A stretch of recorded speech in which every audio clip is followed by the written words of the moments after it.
वाली बहू। रंजना कभी ब्रश नहीं करती थी।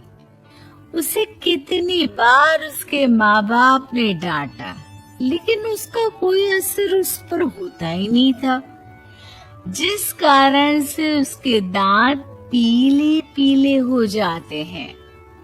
शादी के बाद। अरे बहू, वैसे तो तुझ में कोई कमी नहीं है, पर तेरे दांत इतने पीले कैसे हैं बेटा?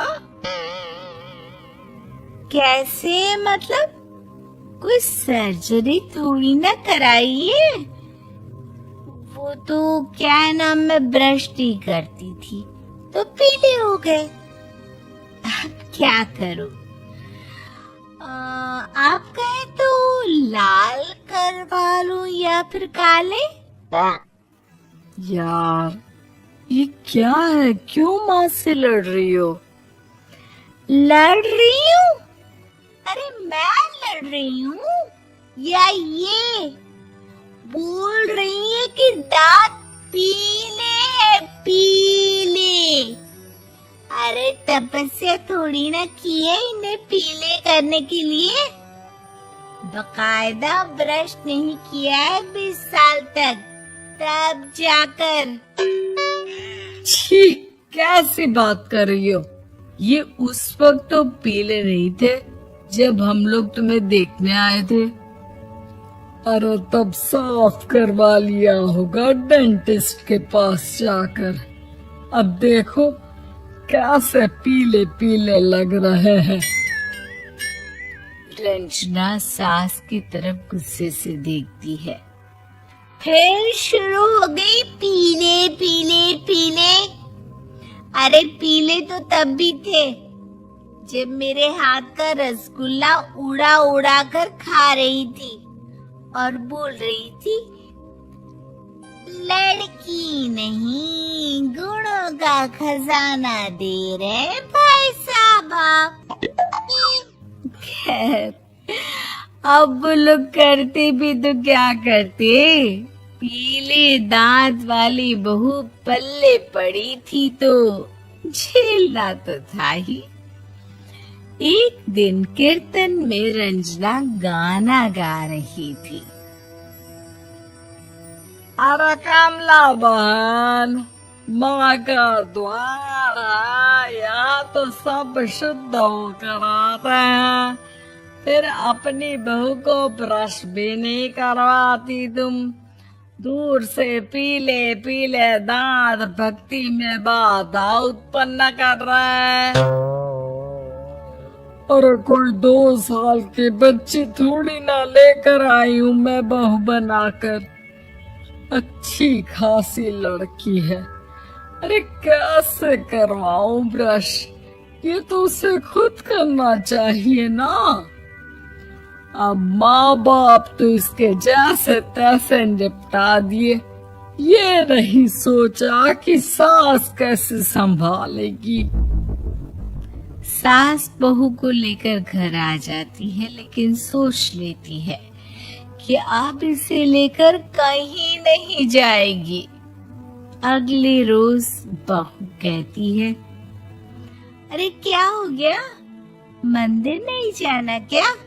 कीर्तन का वक्त हो रहा है।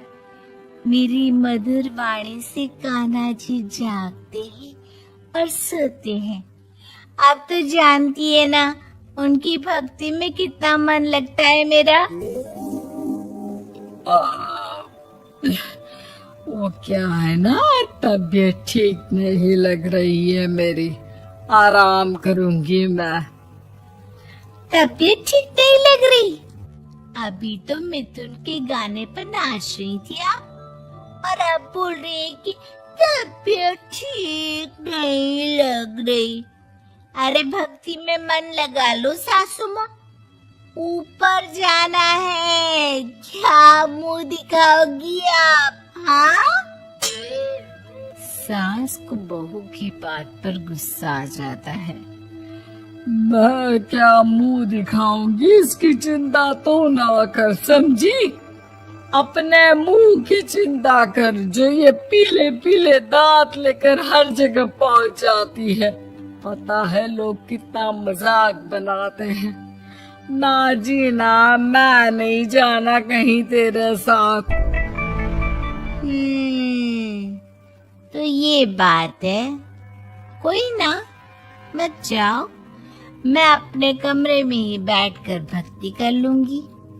ऊपर वाला दांत थोड़ी ना देखता है, मन देखता है, भावना देखता है। और अरे बस बस, तू सब कुछ दिखा, बस ये सफेद चमकदार दांत ना दिखाना किसी को, है? जा यहाँ से। बहू को सास की बात का कोई फर्क नहीं पड़ता। वो तो जैसी थी वैसी ही रह जाती है। सुबह नहाकर किचन में खाना बनाना, फिर खाना खाना, कीर्तन भजन करना और सो जाना। एक दिन, माँ जी, मैं सहेली के घर जा रही हूँ, शाम को लेट आऊंगी। हाँ, तो जाना, मैंने कौन सा तेरी आरती करनी है घर पर बैठकर। रंजना सहल के घर जाती है, जहाँ वो पार्टी में जाने की तैयारी कर रही होती है। अरे शिखा, कहाँ जाने की तैयारी कर रही है? मैं गलत वक्त पर आ गई क्या? अरे नहीं यार, उल्टा सही वक्त पर आई है। मैंने ये साड़ी और ज्वेलरी निकाली है यार, शाम को इनके ऑफिस की एक पार्टी में जाना है। बताना कैसा लग रहा है ये सब? नहीं यार, इस ड्रेस के साथ तो वो वाली ज्वेलरी अच्छी लगेगी। हाँ, सही बोल रही है, मैंने ध्यान ही नहीं दिया। वैसे तो हमेशा से मस्त फैशन सेंस रखती है। तो बड़ा जाती होगी ना पति के साथ पार्टी में।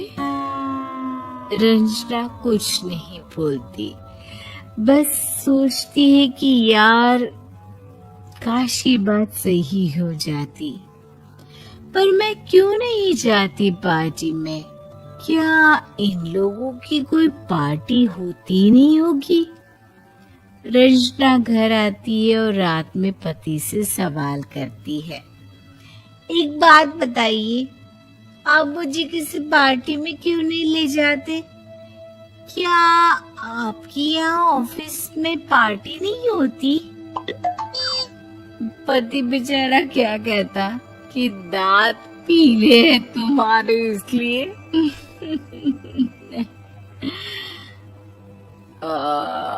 अरे कोई पार्टी होती नहीं हम लोगों के ऑफिस में, तो कहाँ से लेकर जाऊं? और मार्केट, मॉल, कहीं वीकेंड घूमना, कहीं तो। अरे यार, सारे हफ्ते में एक छुट्टी मिलती है, तो सोचता हूँ कि आराम ही कर लूं। क्यों? रंजना मन मार के रह जाती है। पहले कभी सास के साथ मंदिर जाया करती थी, लेकिन वो भी सास ने ले जाना बंद कर दिया। घर बैठी बैठी रंजना बोर हो जाती है। तभी उसे आइडिया आता है और वो मायके जाने का सोचती है। सासू माँ, 2 दिनों के लिए मम्मी के घर जा रही हूँ। अच्छा ठीक है, आराम से जा। और हाँ, माँ से कुछ अच्छी आदत सीख कर आना कि कैसे शरीर के हर भाग की तरह दांतों की सफाई भी जरूरी होती है, समझी?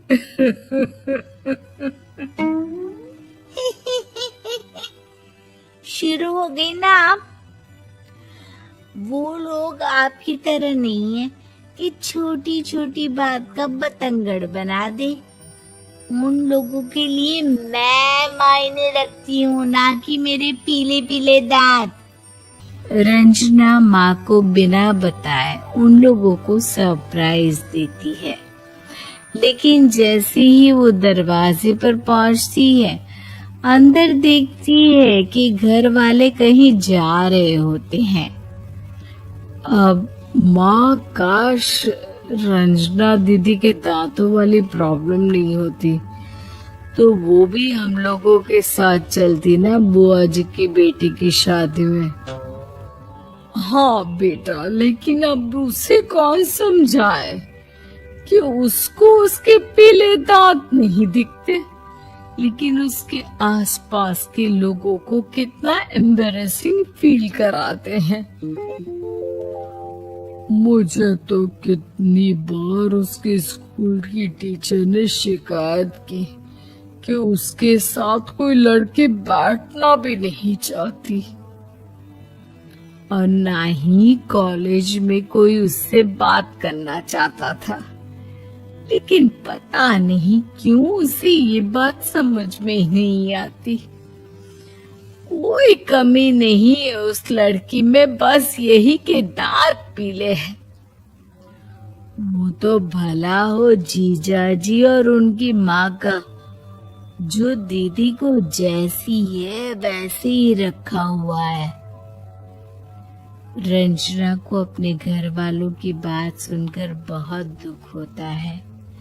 वो सोचती है कि वो क्या करे, लेकिन फिर वो सीधा डेंटिस्ट के पास जाती है, अपने दांत चमकाती है और कसम खाती है कि वो रोज ब्रश करेगी। अरे क्या हो गया? तुम तो 2 दिनों के लिए गई थी ना? पर कोई ना, अच्छा है, चलो आ गई तो। रंजना सास के सामने आकर खड़ी हो जाती है और पूरी स्माइल करती है, उसके चमकदार दांतों को दिखाती हुई। हाँ? चले मंदिर। माँ, मुझे माफ कर दीजिए, मैंने आप लोगों को बहुत एम्बैरेसिंग फील करवाया। मैं आज से रोज ब्रश करूंगी।